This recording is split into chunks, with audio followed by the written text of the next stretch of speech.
dua poin itu yang penting.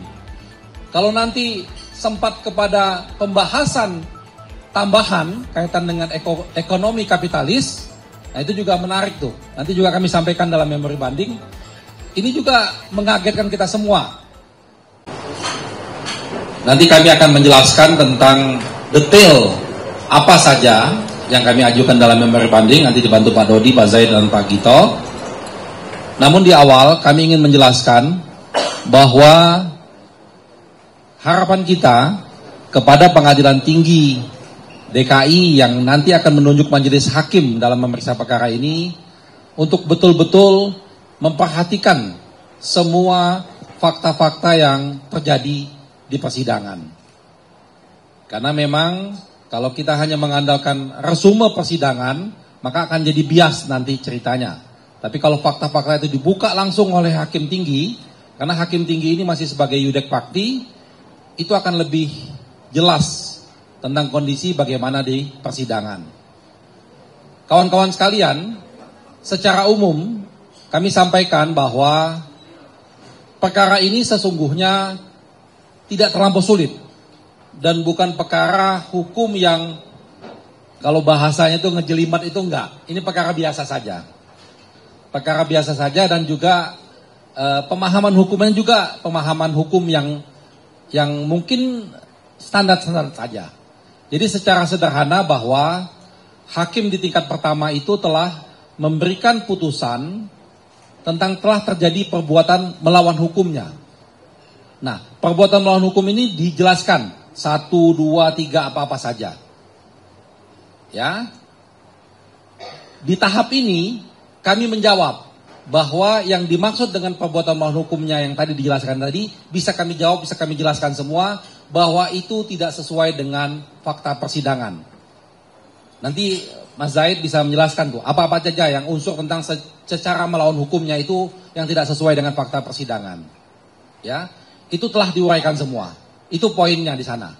Lalu selanjutnya, di perbuatan melawan hukum itu, kami jelaskan juga dalam memori banding ini, tidak ada mens rea atau niat jahat. Yang sebetulnya itu pemahaman mens rea juga, pemahaman yang bukan suatu hal yang baru, itu hal yang prinsip dalam hukum pidana.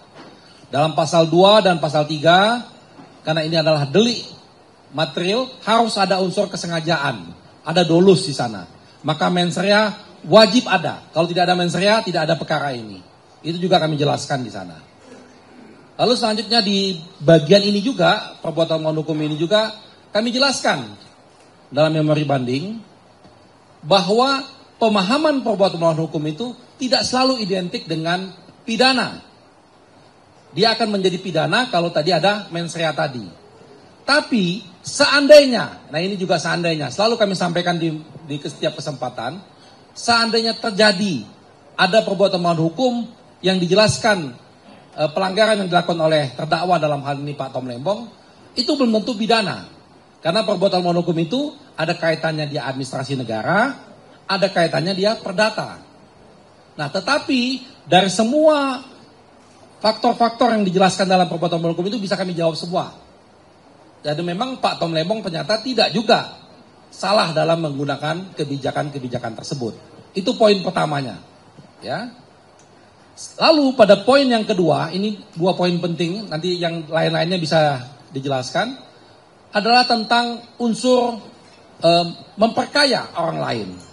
Merugikan keuangan negara, lalu dengan tujuan untuk memperkaya orang lain. Karena dalam hal diri sendiri, hakim mengakui Pak Tom Lembong tidak memperkaya dirinya sendiri, tapi dianggap memperkaya orang lain. Nah, di sini juga kami jelaskan bahwa itu juga salah. Karena kaitan dengan situ, kaitan dengan unsur ini, ternyata tidak ada yang diperkaya orang lain secara melawan hukum itu tidak ada.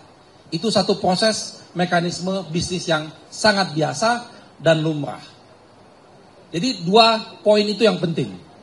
Kalau nanti sempat kepada pembahasan tambahan kaitan dengan ekonomi kapitalis, nah itu juga menarik tuh. Nanti juga kami sampaikan dalam memori banding. Ini juga mengagetkan kita semua. Kaitan dengan pembahasan ekonomi kapitalis yang tidak pernah dibahas. Karena begini ya, hakim itu memutus sesuai dengan fakta-fakta yang ada di persidangan. Jadi kalau tidak ada di persidangan, lalu dia memutus sendiri, tanpa ada dasar itu juga membuat keganjilan yang sangat besar. Satu itu, tidak ada pembahasan itu. Kedua, pemahaman tentang ekonomi kapitalisnya juga salah. Ternyata yang dimaksud dengan ekonomi kapitalis itu juga tidak dipahami secara baik oleh hakim di tingkat pertama. Ini kami masukkan dalam memori banding supaya ini dievaluasi lagi. Jadi kaitannya dengan pasal 2 dan pasal 3 Undang-Undang Tipikor, disinilah yang kita uraikan, setiap unsur-unsurnya kami bisa jelaskan di sana. Nah, kira-kira itu pengantar dari saya, kawan-kawan sekalian.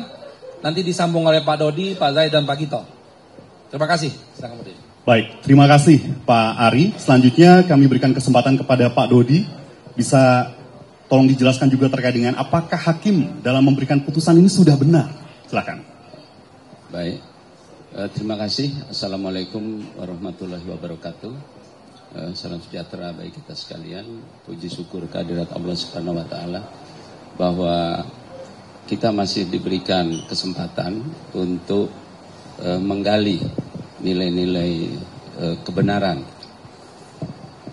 ya, untuk melakukan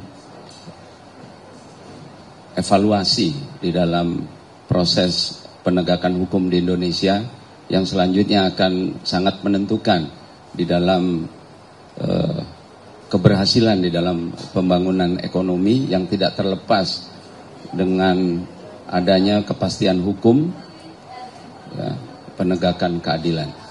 Nah, berkaitan dengan sidang Pak Tom Lembong, jadi ada satu hal yang penting bahwa pengajuan banding yang kami lakukan itu bukan semata-mata karena memenuhi aspek formalitas, bahwa satu vonis yang tidak sesuai dengan harapan lalu mengajukan banding, bukan aspek formal, ya, yang menjadi semata-mata alasan banding, tetapi ada satu alasan yang sangat mendasar, ya, yaitu karena adanya suatu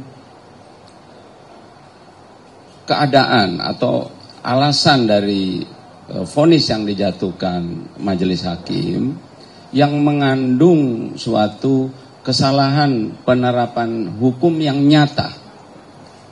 Seperti kita ketahui, ya, di dalam media, di dalam dakwaan, terungkap di dalam persidangan, Pak Tom Lembong ini diajukan sebagai terdakwa dalam kapasitas sebagai menteri, di dalam menggunakan kewenangannya sebagai menteri menerbitkan persetujuan impor. Jadi jelas Pak Tom Lembong sebagai menteri. Namun di dalam pembuktian yang dilakukan oleh jaksa tidak pernah menyentuh pembuktian bahwa ada perbuatan di luar kewenangan, melampaui kewenangan, ya, yang dilakukan oleh Pak Tom Lembong di dalam menerbitkan persetujuan impor.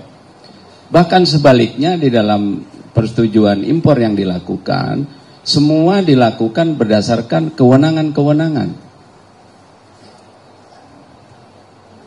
Jadi penggunaan pasal 2 sebagai pasal yang dinyatakan terbukti, ya, sangat keliru secara nyata, ya, karena pembuat undang-undang tindak pidana korupsi secara tegas memisahkan pasal 2 dan pasal 3 dengan maksud bahwa untuk pelanggaran yang dilakukan di dalam ruang lingkup kewenangan itu dikenakan pasal 3. Ahli di dalam persidangan sudah menjelaskan, ya, dalam hal kemudian dalam penggunaan kewenangan terdapat tindakan yang menguntungkan diri sendiri, baru boleh dikenakan pasal 2. Tetapi di dalam fakta persidangan sudah digali, tidak ada keuntungan yang diambil oleh Pak Tom Lembong di dalam menerbitkan persetujuan impor. Maka dengan demikian pengenaan pasal 2 menjadi suatu kekeliruan yang sangat nyata dan kasat mata. Dan secara jelas sebenarnya hakim mengetahui bagaimana penerapan pasal 2 dan pasal 3. Begitu juga terkait dengan unsur-unsur. Ya, tadi Pak Ari sudah menyatakan bahwa pertimbangan-pertimbangan hakim secara jelas menabrak fakta persidangan. Nah, ini menjadi suatu catatan, ya, bagaimana fungsi panitera yang bertugas mencatat jalannya persidangan, bahwa apa yang dijadikan dasar oleh majelis hakim dalam hal menyatakan terbuktinya unsur menguntungkan orang lain, menyebutkan secara tegas bahwa pihak-pihak, ya, yang namanya Tony Wijaya CS itu menerima keuntungan. Padahal di dalam fakta persidangan secara jelas yang bersangkutan menyatakan di dalam keterangannya tidak pernah mendapatkan keuntungan apapun. Bahkan di dalam proses penyerahan uang titipan kepada jaksa, diakui bahwa yang menerima keuntungan adalah perusahaan-perusahaan di mana Tommy Seth bekerja.